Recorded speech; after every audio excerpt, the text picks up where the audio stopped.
அன்பும் இரக்கமும் நிறைந்த எங்கள் பரலோக தகப்பனே, இந்த நேரத்திலும் ஜெபத்தை கேட்கிற தேவனாகிய உமக்கு முன்பாக வந்து நிற்கிறோம். ஆண்டவரே, இப்பொழுதும் வீடு இல்லாமல் தவிக்கிறவர்களுக்காகவும் வாடகை வீடுகளில் வாழ்கிறவர்களுக்காகவும் தங்கள் குடும்பத்திற்காக ஒரு பாதுகாப்பான வீடு வேண்டும் என்று காத்திருக்கிறவர்களுக்காகவும் விசேஷமாக ஜெபிக்கிறோம்.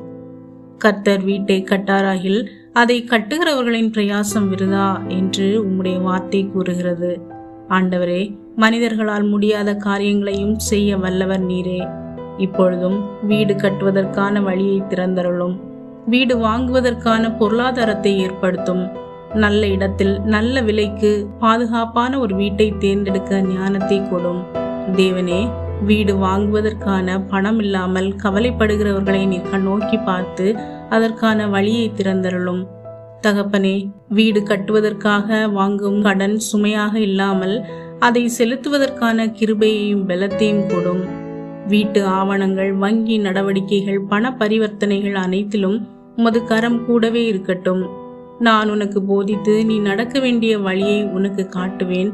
உன்மேல் என் கண்ணை வைத்து உனக்கு ஆலோசனை சொல்லுவேன் என்ற உம்முடைய வார்த்தையின்படி வீடு தேடி அலைகிறவர்களுக்கு சரியான வீட்டை காண்பித்தருளும். ஏமாற்றுபவர்களிடமிருந்தும் போலி ஆவணங்களிடமிருந்தும் மோசடிகளிலிருந்தும் காத்தருளும். வீடு ஞானத்தினாலே கட்டப்பட்டு விவேகத்தினாலே நிலைநிறுத்தப்படும் என்ற உம்முடைய வார்த்தையின்படி ஒவ்வொருவரும் ஞானத்தோடு வீட்டை கட்டி முடிக்க உதவி செய்யும். ஆண்டவரே, வீடு கட்ட ஆரம்பித்தும் பணம் இல்லாமல் பாதியில் நிறுத்தியிருப்பவர்களுக்காக ஜெபிக்கிறோம். மீண்டும் கட்டுமானத்தை தொடங்குவதற்கான வழியை திறந்தருளும். வீட்டை கட்டி முடிப்பதற்கான எல்லா தேவைகளையும் சந்தித்தருளும்.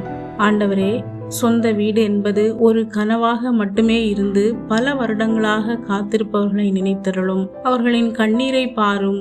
அவர்களின் இருதயத்தின் வாஞ்சை அறிந்திருக்கிறீர்.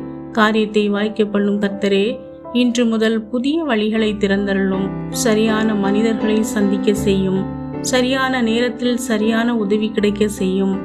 எந்த தடையும் அவர்களின் வீட்டு கனவை தடுக்காதபடி உமது கிருபை அவர்களோடு இருப்பதாக. மனிதர்களால் முடியாது என்று சொல்லப்படும் இடத்தில் தேவனால் எல்லாம் கூடும் என்ற விசுவாசத்தை அவர்களுக்குள் ஏற்படுத்தும். இன்று இந்த ஜெபத்தை விசுவாசத்தோடு செய்கிற ஒவ்வொருவருக்கும் நீர் கொடுக்கும் வீடு சமாதானம், ஆசீர்வாதம் மற்றும் உமது பிரசன்னம் நிறைந்ததாகவும் காணப்படட்டும். எல்லாவற்றுக்கும் மேலாக உமது நாமம் மகிமைப்படட்டும். இவை அனைத்தையும் எங்கள் ஆண்டவரும் இரட்சகருமான இயேசு கிறிஸ்துவின் வல்லமையான நாமத்தில் கேட்கிறோம். ஆமேன்.